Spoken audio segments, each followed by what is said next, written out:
Good morning and welcome to our daily reflection.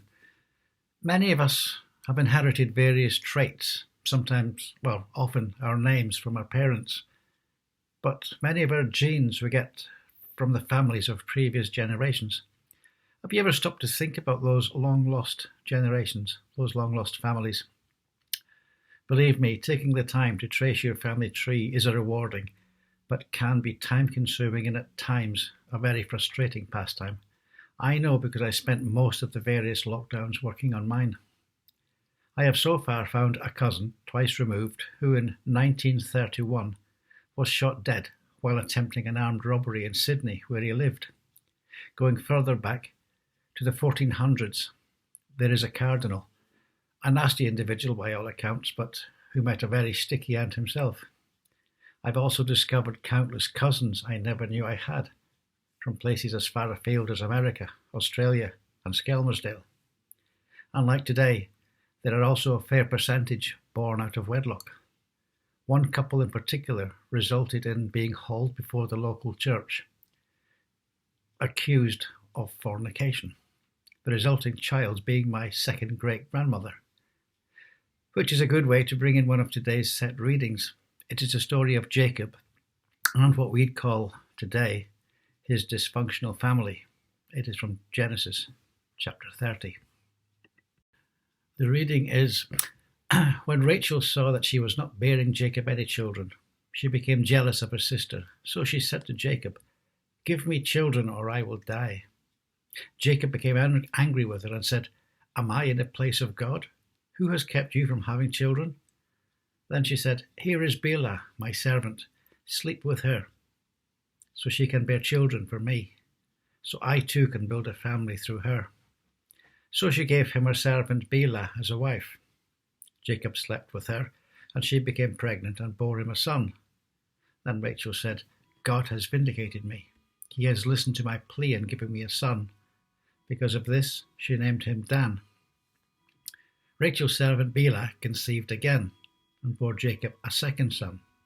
Then Rachel said, "I have had a great struggle with my sister, and I have won." So she named him Naphtali. When Leah saw that she had stopped having children, she took her servant Zilpah and gave her to Jacob as a wife. Leah's servant Zilpah bore Jacob a son. Then Leah said, "What good fortune!" So she named him Gad. Then God remembered Rachel's plight and answered her prayers by enabling her to have children. She became pregnant and gave birth to a son. "God has removed my disgrace," she said. She named him Joseph.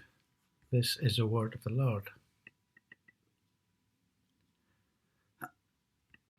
To have read the previous chapters, we read that Rachel was Jacob's preferred wife, but was tricked by the sister's father into marrying the older sister Leah. Then, having to work a few more years for him, Jacob was finally allowed to marry Rachel. It is not, however, a very great predicament Leah finds herself in. She is married to a man who never really wanted her for a wife, and who probably never gave her the love she desperately required. The story of Jacob's marriage and family life, we might think, reads very much like a modern-day soap opera. The story told is one of competition between two women who include their maidservants, which results in Jacob being shuttled from bedroom to bedroom, tent to tent. But these verses end with hope. Rachel finally gets a son, Joseph, who is the only son born to her after a lifetime of barrenness.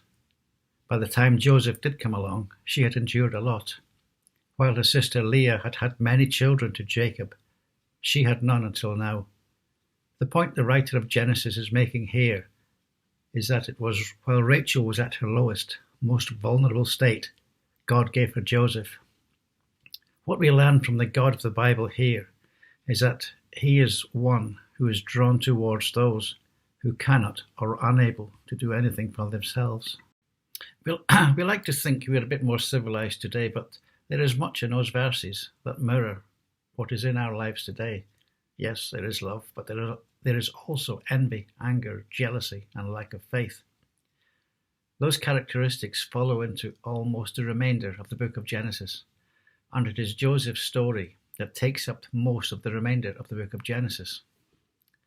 But important to the Old Testament are 5 of the 6 sons the 6 sons born to Jacob from Leah: Reuben, Simeon, Judah, Issachar, and Zebulun. Gad and Asher, born to Jacob from Zilpah, Leah's maidservant.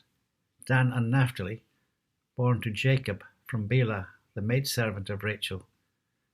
And Benjamin, the second son born to Rachel, as well as the 2 sons born to Joseph, Manasseh and Ephraim. They became known as the founders of the 12 tribes of Israel. But also forgotten in all this is the mother of Manasseh and Ephraim, who was a non-Jewish woman. She was an Egyptian princess, Asenath, something quite easily accepted, I suppose, by Christianity. But while many Jewish sources seem to tie themselves in knots trying to explain her Jewishness. So a simple prayer to finish. God, grant us a serenity to change the things we cannot change, the courage to change the things we can, and the wisdom to know the difference. Amen. So whatever you do today, the rest of this week, be careful, be good, and if you can, keep smiling. So bye for now.